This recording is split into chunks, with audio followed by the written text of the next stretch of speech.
talk about Roblox as the platform. So it's a slightly different metaverse gaming platform than maybe crypto people like to talk about. It's more centralized, and we'll talk about the centralized and decentralized going into that in a bit. But just so you know, setting the landscape of what we're going to do, it's really understanding Roblox and understanding from the brand perspective, and then the child perspective as a gamer, understanding and coming in as a user, what that looks like. So we're gonna take that and also touch on a parent as well. And Leanne has that parent perspective. So really you have three groups of people we're talking about in this discussion today.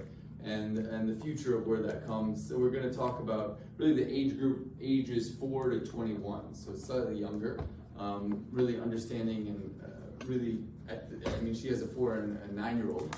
So the 4-year-old is really understanding from another perspective from us. You know, growing up, it's a whole different educational landscape. So today we're just talking about what the future of education looks like in gaming and from the Roblox perspective. So understanding learn, play, and earn from our perspective, what we're doing, and just understanding we're coming to them.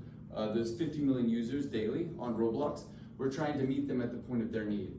So the Web3, from us talking about Web3, instead of us saying, hey, come over here, we need to meet them where they're at. And that's where basically we're gonna talk about today. More Roblox, more as a gaming center, and then delving into the Web3 with just a little bit, baby steps as we call it. So that's what we're gonna talk about today, is just learn, play, earn, and we're gonna get into that now. We just talked about that. So understanding the story, here you can, after we go through it, you can read it, and this is more of Leanne's perspective, her storyline, and also what's printed here, that's also the story. So it kind of delves in her story from Vietnam, and maybe you can go over it just for a brief second. Really briefly. So yeah, my story began before I was born. 1975, my parents fled Vietnam for a better life, and a Jewish family in Little Rock, Arkansas sponsored us, and so that's where I was born. So there I was with my sister, so I'm the oldest of 3. But I have these fond memories of on Sunday holding my mom's hand, going to say thank you to the sponsors for helping and changing our course of our life. And for me, it was like very young. I used to think, wow, it's so amazing how a stranger can do an act of kindness and change the course of my parents' life and my life and my kids' life and generations above that, you know. And so I've always made it a point growing up to always intentionally help strangers to pay it forward. And so at 16, and at this time, there wasn't really like internet, so we would there's these ads that you can feed a child $1 for like a month or something. And so I would mail in money that I used to be like a hostess at China Coast or something. But anyways, that's what I did. And my journey started there, and I loved it. I loved how I felt when I did it, you know, and I realized it wasn't the person receiving, it was, the impact was really for me, right? And so I realized that pretty early on. And so I ended up joining SOS Village Adoption Program, which is worldwide, became their youngest ambassador at the time. And always made it a point every time I travel to go visit the locals, give back, and go see the orphanage and whatever I can do for education. From there, it's been like, since I'm in the Web3 space, how do we continue this journey? And so that's where MetaHub was born. Basically, how do we continue to give forward through the virtual world and teach our children, not just my kids, but other kids, that you can play it forward in the game. So we kind of built this gamification with Play to Learn, which is the parent company, and MetaHub is a DAO ran by kids, but it's a DAO for families. So I, as an entrepreneur, single mom, my daughters 9 and 4, It's clearly a struggle, just spending time with them, and I don't want to feel guilty when I give them their screen time, because clearly I'm on the computer and on my phone all the time. So just trying to embrace it, and how do we make it more productive, and I've tried ABC Mouse, all kinds of different programs for my kids. Nothing's really stick, maybe like the first week or two. So then I realized they're only gonna love what they want to play, and with 50 million users daily, my kids, both of them, are part of that statistic. And so the question is, how do we meet them there, and how do we bridge education within it? So that's the short story. Yeah, perfect. So we went just for you reading, you could go into more of the screen time and things, but really we're trying to also meet the need where the parents are. A lot of parents, those of you who don't have kids, I don't have kids, but they kind of fight the kids about screen time. And so a lot of this is talking about how do you make productive the screen time. So the education is a big part of that. So especially during COVID, a lot of this came up, and babysitting was basically, hey, go play while mommy's on the Zoom, and a single mom, 2 kids, how do you go through that?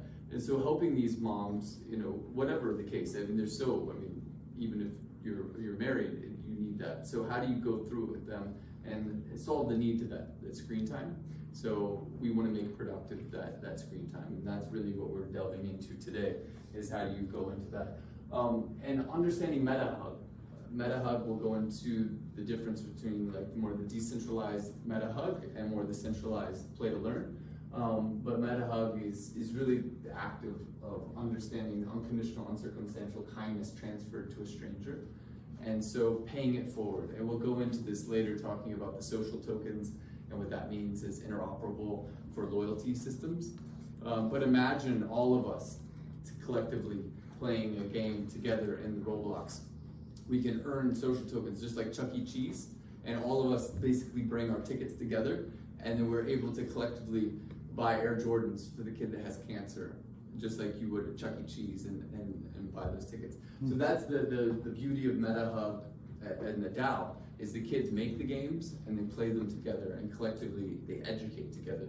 So this education system that we're proposing and even discussing, even Minister of Education in Colombia, understanding all these different things. How do we ignite a fire of learning in people and families coming together, father, son, mother, daughter, where this is educating together as a journey, as a collective. So this is what Leanne's journey looks like. So this is more in the physical world, but how do we do that in the virtual world with the kids? She has more virtual friends than she has physical friends, and they have play dates, they teleport in the game, they play together. So we'll go through the game and the structure of how we're collecting hearts and hugs within the game, but it's very similar based off of my story of how I collected it intentionally, going into and collecting it over the years. Yeah. So this is essential, as we were talking about.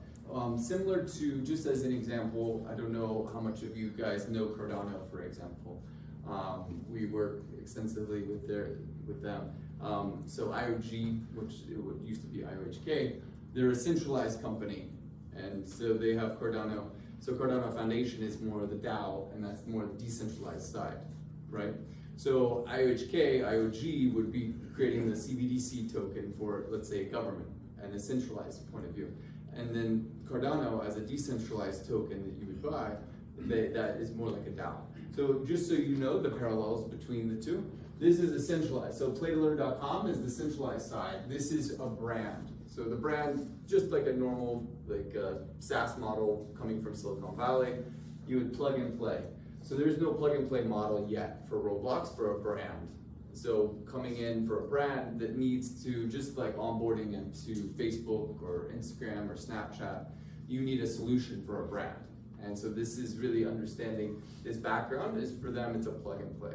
And that's really what we're discussing here is playtolearn.com, is really having this platform for their users and their community to not just teach them how to fish, but discuss the fish and educate about the fish, and then giving a platform of where to buy the fish. And that's basically the idea at the bottom line. We're trying to get brands to go from an advertising or sales campaign to an education campaign. So if we're discussing a coconut water, it's not about selling the coconut water, it's about educating about electrolytes, for example, and what that does for you and your bottom line as a human for your health. And that's educating along that journey together. And it's really understanding with the kids, how do we express that and how do we build those games together with the kids' DAO? So the kids vote in the DAO together, collectively. And that's the beauty of this. And if you guys in the future come on as well as mentors, then each one of you have an expertise and can add value in different ways as well. So that's the idea of this journey together, and so the parents as well, being able to have this journey of creating together and educating together. This is the decentralized portion that we discussed, the DAO. So being able to learn and understand, it parallels, as you could see before, you basically had the brand side, learn, play, earn, so you have educate, awareness, giving, and then that would be learn, play, earn. So being able to have any type, I mean, learning chemistry, for example. Maybe I hated chemistry growing up, but learning that from a different perspective. If I loved gaming and I loved earning incentives, then maybe I would look at it from a different perspective, right? And that's the idea here of really paradigm shifting to another parallel for understanding what motivates kids. So if you're motivated, you're 125% more productive as an individual. So looking for that, we're trying to gamify education from that side. And then branded NFTs, I know you guys went over NFTs earlier. And social tokens are yet to really scale, but just imagine Chuck E. Cheese and you getting tickets and you go redeeming, and that's basically what we're doing, is looking to be the first interoperable loyalty system, Chuck E. Cheese tokens. So you basically have that from Nike to Starbucks, to any brand that you can imagine, where you can earn those basically hugs, and then you can reward basically and pay it forward with those hugs and give those Air Jordans to the kid that collectively we join together and want to support. So that's the idea. So understanding this, we talked about the problem set for brands, especially plugging and playing into Roblox as a new platform for kids, for younger kids, even starting at age 4. Or a 4-year-old lives and breathes it. So being able to come in and have a solution to plug in, that's the idea that we're looking at now. So this is, yeah. Is there sound?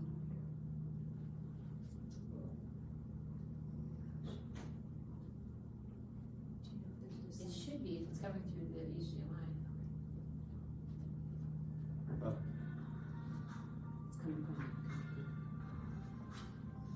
Hey there, how is your morning Fine, going? that works. Did you hear about the new updates MetaHug World just released? Yeah, I heard the latest version has a community of influencers now that we can tap into. So, what's new with Target? We've been busy with our new launch. Let me show you. So these are all player. We released the new the kids kids collections make in its physical videos. and e-commerce stores. Target offered the ability to add the same merchandise to each So they're store, incentivized reflecting how binges. shoppers So imagine increasingly jump Netflix between made- physical and digital realms in the journey to making a purchase. Don't you love what Target has done? Let me show you what Chevron has been up to. Like many other brands are exploring immersive commerce. Generation Alpha want brands to be there where they are, offering native immersive experiences. That's why Chevron developed a new course educating learners on how to use Tinkercad software to create really cool 3D models to put in future games. Good morning, ladies. Hey, you must be new to MetaHug. We don't recognize your brand. So what's your story? We are a startup, and we recently joined to create brand awareness and teach children on sustainability and the future of green hydrogen. What is green hydrogen used for? Green hydrogen is the most sustainable fuel on the planet and is a key component in the energy sector. Wow, what an important role green hydrogen plays in the world. Play to Learn offers MetaHug World as a playground where brands enable education for the children. You have easy access to showcase your brand in the metaverse. Plan your entrance. All the biggest brands that you love are doing it in Roblox. Welcome to MetaHug. Where are you? Play to learn. So after this, we'll go into Roblox and play the sustainability game. But we'll go into that. But I think that that's just an example of the kids making videos that are interactive that other kids like. So we may not like it, but the kids like it, and they love just seeing and understanding from a kid's perspective. So I think that's really the future of understanding a new Netflix model as you see Ready Player One in the movie. As the next 10 to 20 years comes, you see this user-generated flow of value as you gamify things coming to life, right? And so that's the beauty of things that you're selling in real time. I see it on Amazon. How do you create content around things that you buy and gamify? So that's the beauty, without getting too futuristic. That's really what we're tapping into here as new technologies come. Right now, we're just focused on technology that's already there, Roblox, you know. But in the future, as we go into the DAO, right now, the interconnection to all the worlds is actually Discord as the community for the DAO. And then we're able to connect from Discord to Roblox to then other gaming. So Decentraland and Sandbox, Fortnite, and Minecraft. So being able to see then with other larger companies like Polygon, for example, that they can do much more than just us, they're already discussing, okay, Fortnite and Roblox, how do you make interoperable NFTs and value between those? So those badges that you earn, you did a sustainability course, right? So imagine just the leaderboard being play to learn, and the DAO basically being able to see those hugs given, right? So whether you're giving a meta hug and doing a course in Minecraft or Roblox or Fortnite, you can actually earn those. So the social tokens can be counted. Basically, you 5 steps, you get 5 tokens, right? And you can count those across interoperable game worlds. So that's why MetaHug is looking to be the first interoperable NFT and value system. So this is just going into kind of what I love, neuropsychology, which is going into neuromarketing and understanding education, how it seeps in to the brains of kids and actually making an impact for good. Normally advertising, it kind of does it for the worse. It's not necessarily great for the human, it's great for the CMO that knows what he's doing, and you can make a lot of money from it. But this can be actually a benefit, a win-win. So we're looking for a win-win from the child to the parent to the brand.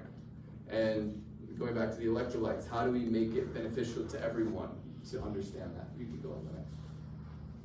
So these are kind of staggering statistics. This is just for the kid that actually focuses and plays on Roblox.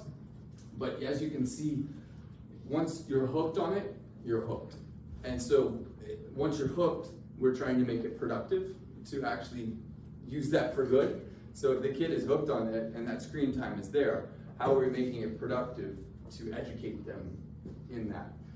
So for CMOs, this is basically why all the brands are trying to onboard into Roblox. So you can go into the next. In terms of just younger users, we're talking about metaverse users, and this is basically excluding metaverse players, meaning they're using Fortnite, Minecraft, Roblox is that, and then of course Sandbox and Decentraland, you can go on to that.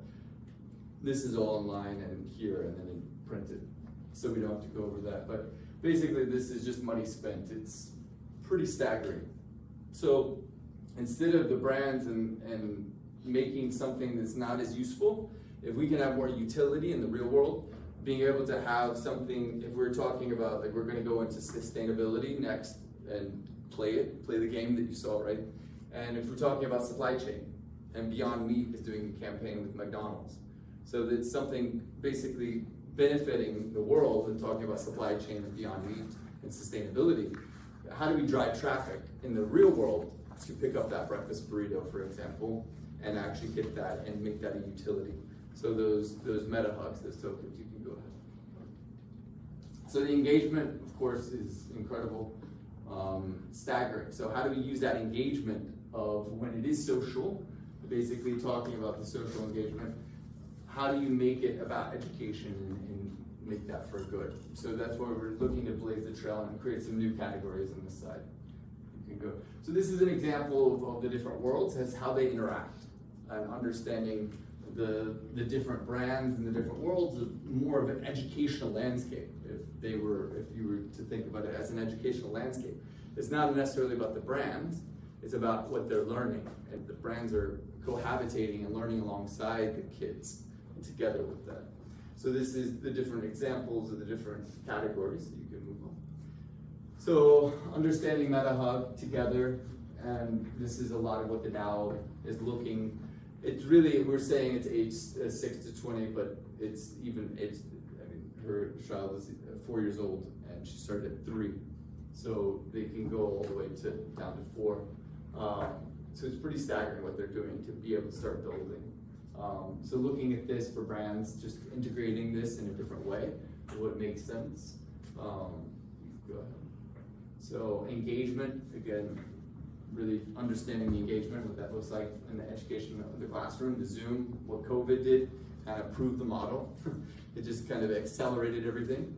So that's what we're looking at. Basically a 1-hour class is you would have basically a time with your friends, and you could either have it where you do it on your own, or you can have it where it's supervised by the teacher for 1 hour, and you would go in and 20 of your friends would have one teacher, and they would basically guide you through the class. So this is basically redefining what a Happy Meal is, and that's what we discussed, right?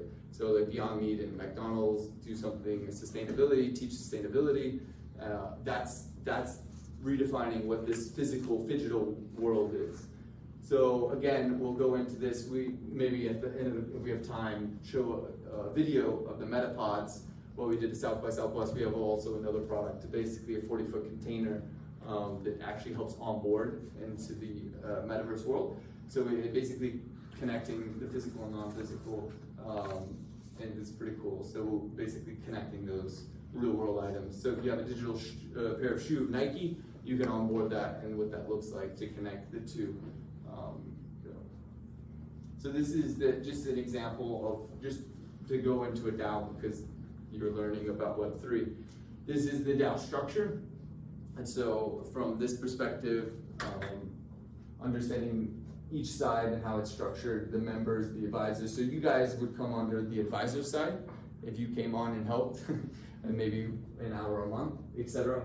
So this is the basic structure, and basically kids all over the world. And this is not all of them, but the kids, these are the ones that are actually creating the games. So this is an example of, we don't have to play the whole thing, but this is an example of basically blogging for the kids, that they make this content to share and update to their YouTube channel and to their friends, etc. Thank you so much. Big round of applause.